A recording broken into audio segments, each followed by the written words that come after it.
요한일서 3장 17절로 18절입니다. 누가 이 세상 재물을 가지고 형제의 궁핍함을 보고도 도와줄 마음을 막으면 하나님의 사랑이 어찌 그 속에 거할까 보냐. 자녀들아, 너희가 말과 혀로만 사랑하지 말고 오직 행함과 진실함으로 하자.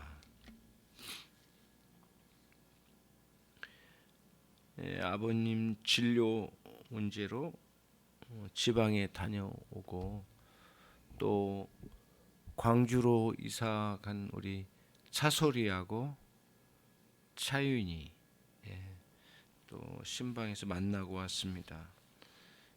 또 그렇게 만남을 갖게 해서 너무 감사하고 또 가정을 위해서 기도를 부탁드립니다.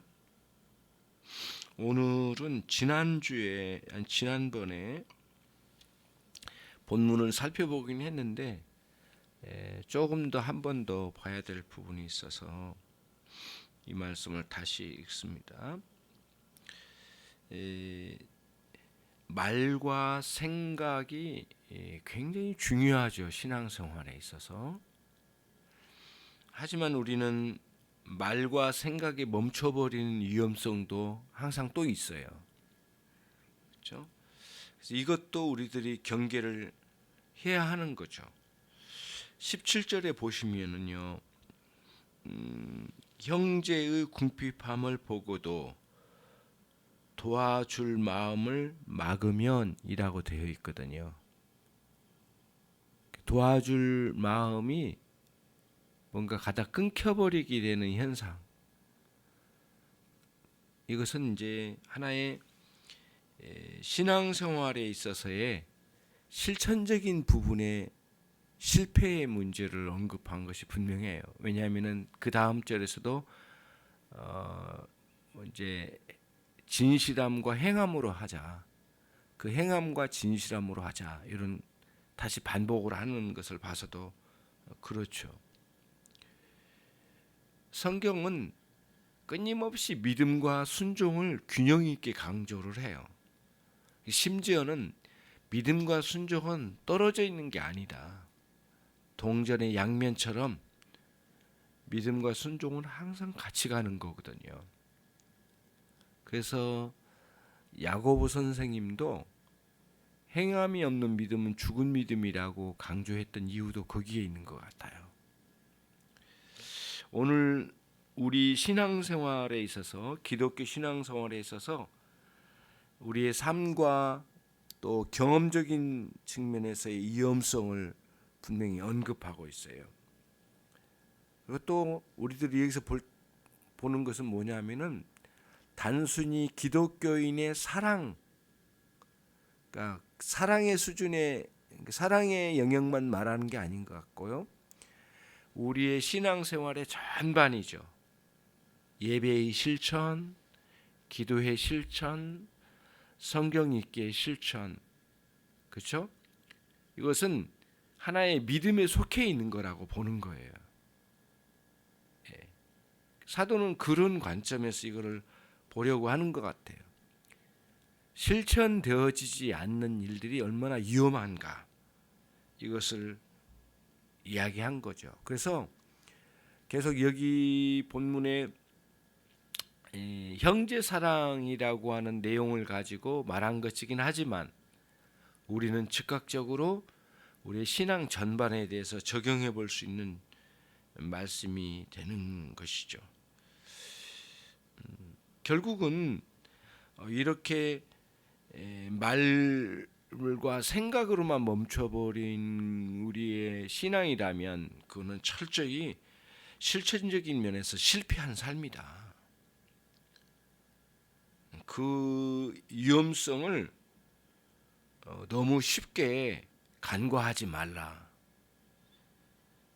신앙생활의 전반에 있어서 그렇죠. 특히 코로나19 팬데믹의 이 상황을 겪고 1, 2, 3년을 지나왔잖아요.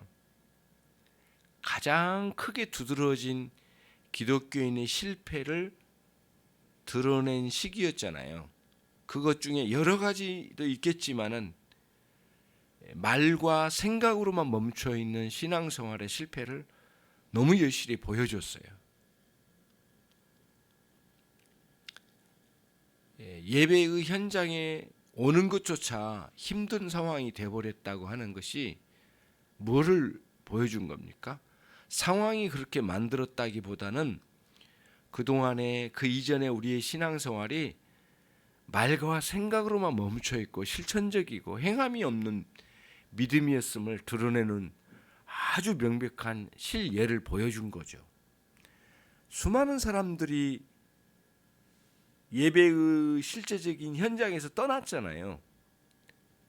그러니까 사도가 이거를 초대교회에 아주 이 시기에 아주 명백하게 우리에게 경계의 말씀을 주셨던 그 신앙생활의 위험성, 말과 생각에 멈추는 위험성을 경계라고 했는데 오늘 우리 시대에 가장 극명하게 드러난 것 중에 하나가 이거라고 보여져요. 예배의 현장에 나오는 것도 힘든 상황. 그것은 이전에 우리가 이미 말과 생각에 멈춰버린 그런 신앙생활이라고 하는 위험성이 이미 넘어져 있는 상태가 아니었을까.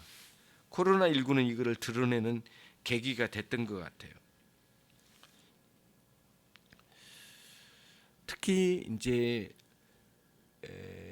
예배의 현장에 찾아온 사람들이 있지만 그들에게도 또 경계해야 될 게 이제 그들에게 있어서 오늘 말씀에 견주어 봐서 찾아야 할 위험성은 무엇이냐면은 예배의 현장에서는 말씀을 들을 때 감동을 받아요.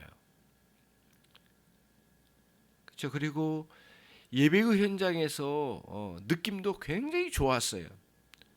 그 말씀은 너무 옳고 또 나도 그 말씀을 받아들여요. 하지만 일상생활로 돌아가면 예배의 현장에서 받았던 그 감동과는 정반대로 가는 경향이 있단 말이에요. 너무 쉽게 일상생활에 새로운 그러한 일상생활의 그 감정으로 돌아가 버리는 거죠.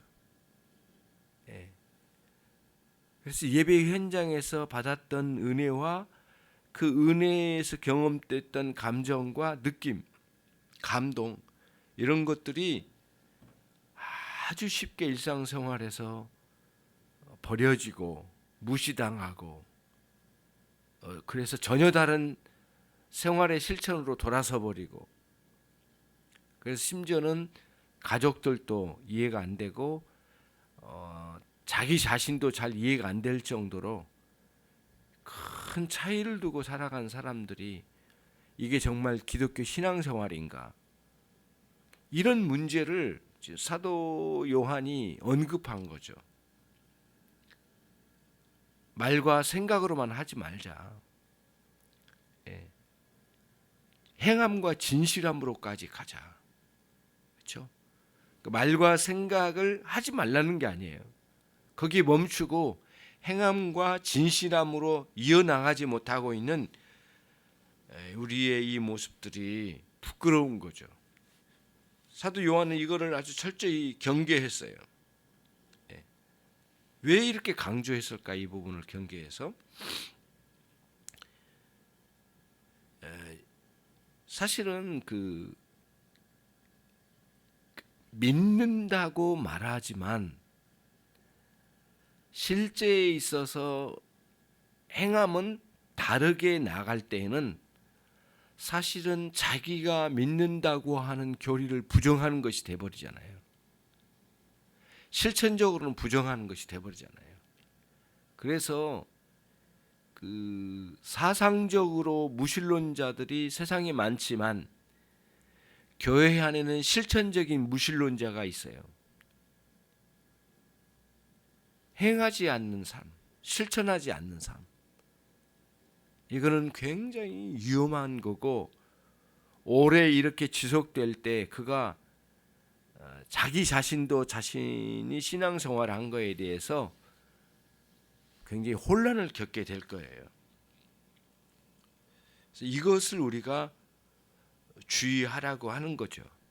물론 이제 형제 사랑이라고 하는 중요한 내용을 가지고 말하고는 있지만은 이 문제는 단순히 형제 사랑의 문제만 있는 게 아니라 신앙생활의 전반에 관련해서 행함이 없는 실천적이지 못한, 그리고 예배와 삶이 완전히 분리되어 있는 이런 우리들의 이런 생활들이 계속될 때에 굉장히 위험한 일이라고 하는 것을 보여 주는 것이죠. 그것을 보여준 거예요. 그래서 이 실천적이지 못한 곳에 있는 위험성 중에 또 하나가 있는데요. 그건 뭐냐면은 자신이 잘 하고 있다고 하는, 다시 말하면 실제로 자기가 신앙생활을 하면서 뭔가 잘 행하고 있는 거에 대해서 기독교 신앙의 마치 표본인 것처럼 드러내거나 또는 자랑스러워하는 것도 경계의 대상이에요. 위험성이거든요. 다시 말하면 자기의 행함의 동기, 그게 어디서부터 왔느냐 이거예요. 바리새인적인 관점에서는 이게 큰 문제가 안 돼 버리죠. 왜냐하면 어떻게 하든 실천만 하면 되는 거니까. 그렇지만 우리는 그리스도의 사랑으로부터 왔는가? 하나님의 사랑으로부터 왔는가? 우리가 행하려고 하는 이 문제가, 이 일이 하나님의 사랑으로부터 시작된 것인가? 사랑 때문인가? 그 행함의 동기의 문제에 있어서 자신에게 돌리는 것이 아니라 하나님의 사랑으로부터 왔는지를 확인해야 될 문제죠. 그런 문제에 있어서의 우리들이 경계해야 할 문제예요. 실천을 하고 있다라고 하는 것에 자부심을 가지고 있는 사람일수록 동기가 하나님의 사랑이 아닐 가능성이 굉장히 많거든요. 이 부분에 있어서 넘어지는 부분, 넘어질 위험성에 대해서 저와 여러분들이 이 부분을 경계해야 되는 거예요. 실제로 보면은 신앙생활에 있어서요, 특히 예수님의 삶에서 뭘 보여주냐면은 예수님께서 마태복음 4장 이전에 3장에서 예수님께서 세례 요한에 의해서 세례를 받으신 장면이 나와요. 그때 성령의 인치심, 성령의 충만함이 부어졌잖아요. 예수님 위에. 그리고 하늘에서 음성이 들렸잖아요. 예, 이는 내 사랑한 이라고, 잘하고 내가 기뻐한다고, 그리고 너희는 그의 말을 들으라고, 이런 말씀을 주시잖아요. 그 엄청난 그 메시아로서의 사역의 출발점을 보여주신 거예요. 이전에도 성령님과 충만함이 있으셨지만 우리를 위하여 이 충만히 부어주신 장면을 보여주신 거죠. 근데 그 다음 바로 4장이 넘어오면서 즉각적으로 받으신 게 뭐예요? 시험 받으심이에요. 예. 그러니까 우리의 예배의 현장, 그리고 실천적인 삶의 현장인 일상생활, 이게 얼마나 이게 이쪽으로 옮겨가는 과정에 이게 하나인 건 사실인데, 그렇게 들은 대로 믿는 대로 실천하기가 너무 어려운 시험이 기다리고 있는 거예요. 우리의 마음을 성도로째 빼앗아 버리고 예배의 감동이 일상생활에 순식간에 사라져 버리고, 그리고 전혀 다른 사람인 것처럼 살아가 버리면서 그때 주변의 사람들은 우리에 대해서 의아심을 갖고, 심지어는 자기 자신도 자기에 대해서 신뢰할 수 없는 곳에 떨어진 이 믿음과, 다시 말하면 말과 생각이 실천적으로 옮겨지지 않는 것에 대한 이미 위험성에 빠져 있는 거죠. 이거를 경계하라는 거예요. 사도 요한 사도가요. 특히 예수님께서도 산상수훈에서 우리가 들은 것처럼 행함이 없는 믿음은 모래 위에 지은 집과 같다고 말씀하시고 행함이 있는 삶은 반석 위에 지은 집과 같다고 말씀하실 때에 행함 자체만을 말하시는 것이 아니라 나의 말을 듣고 라고 주님께서 먼저 말씀하셔요. 근거는 주님의 말씀이거든요. 그 말씀을 듣고 감동받을 뿐만 아니라 실제적으로 삶으로 흘러내 보내는 이런 삶이 주어질 때야 진정으로 반석 위에 지은 집이라고 주님께서 아주 중요하게 강조하셨어요. 하나님의 말씀을 듣고 이해하고 감동받고 감격스럽게 은혜를 경험한 것 매우 중요하고 이어져서 그 흐름이 일상생활로 흘러들어가서 실천적으로 행함으로 드러나는 우리의 기독교의 신앙생활이야말로 얼마나 중요한지 주님은 반석 위에 지은 집이라고, 만약에 그렇지 못하면 모래 위에 지은 집이라고.